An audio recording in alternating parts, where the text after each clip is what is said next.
Presiden Joko Widodo mengundang Ketua Umum Partai Nasdem Surya Paloh di tengah liarnya isu politik pasca pencoblosan pemilu 2024. Benarkah untuk mengurangi tekanan dan menghentikan upaya pemakzulan? Terkait kedatangan Surya Paloh ke istana, ada dua versi. Bendahara Umum Partai Nasdem Ahmad Sahroni menyebut Surya Paloh dipanggil oleh Presiden Jokowi. Sementara menurut Ari Dwi Payana, Koordinator Staf Khusus Presiden, Surya Paloh yang meminta waktu untuk menghadap. Pertemuan yang dilaksanakan Minggu 18 Februari 2024 di Istana merupakan tanggapan atas permintaan tersebut. Terkait inisiatif pertemuan memang sangat krusial, sebab dalam konteks Pilpres 2024, posisi Jokowi dan Surya Paloh sedang berhadapan. Saat ini, proses Pilpres belum selesai meski hasil quick count menempatkan pasangan Prabowo Subianto Gibran Raka Buming Raka unggul jauh.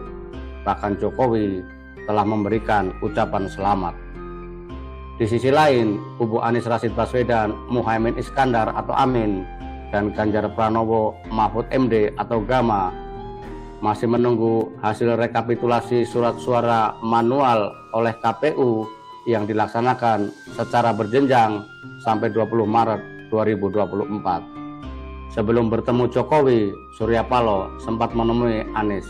Menurut Anies, pertemuan itu untuk membahas fakta-fakta terkait pemilu dan mencocokkan pandangan. Seperti diketahui, kubu Amin dan Gama tengah mengumpulkan bukti-bukti terjadinya pelanggaran pemilu yang bersifat terstruktur, sistematis, dan masif atau TSM.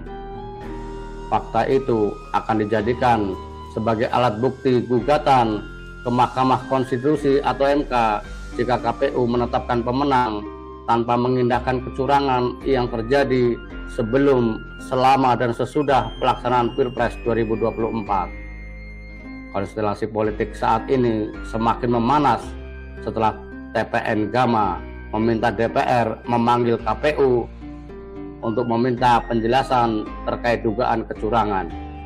Menurut Deputi Kanal Media TPN, Parania Dharma Saputra, DPR memiliki fungsi pengawasan sehingga berhak memanggil KPU. Isu lain yang tidak kalah menarik adalah pemakzulan terhadap Presiden Jokowi karena dianggap telah melakukan berbagai pelanggaran terkait dugaan penggunaan anggaran bansos untuk kepentingan elektoral, penyalahgunaan kekuasaan atau abuse of power, dan pembiaran terhadap terjadinya ketidaknetralan pejabat ASN dan aparat keamanan. Pemakzulan atau impeachment terhadap Presiden Jokowi mengemuka karena komposisi suara di DPR saat ini telah berubah. Kubu istana tidak lagi menjadi mayoritas. Jika didasarkan pada peta Pilpres 2024, maka pemerintah hanya didukung 260 kursi DPR milik Partai Golkar, Gerindra, Demokrat, dan PAN. Sementara kubu partai yang mengusung Amin dan Gama memiliki 314 kursi DPR, yakni berasal dari PDIP, Nasdem, PKB, PKS, dan P3. Dengan keunggulan kursi di DPR, maka kubu Amin dan Gama dapat memaksimalkan peran DPR untuk menggunakan hak interpelasi, yakni meminta keterangan pemerintah, hak angket, yakni melakukan penyelidikan terhadap suatu kebijakan pemerintah yang berdampak luas dan diduga melanggar peraturan perundang-undangan seperti dalam kasus penyaluran bansos menjelang pemilu, dan hak menyatakan pendapat sebagai tindak lanjut hak interpelasi dan hak angket. Kubu istana tentu sudah mengetahui adanya upaya ke arah itu. Oleh karenanya, kedatangan Surya Paloh di istana menjadi sangat penting. Jika Nasdem kembali berada di barisan Jokowi, otomatis kubu istana menjadi mayoritas di DPR.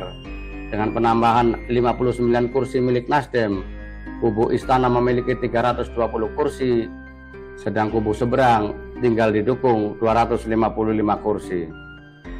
Dari sini, maka kita lebih percaya keterangan yang menyebut Surya Paloh diundang oleh Jokowi. Tujuannya untuk membahas peta politik terkini. Sebab jika kepentingannya terkait posisi Nasdem, Surya Paloh tentu tidak akan minta bertemu Jokowi, melainkan Prabowo. Demikian opini politik hari ini.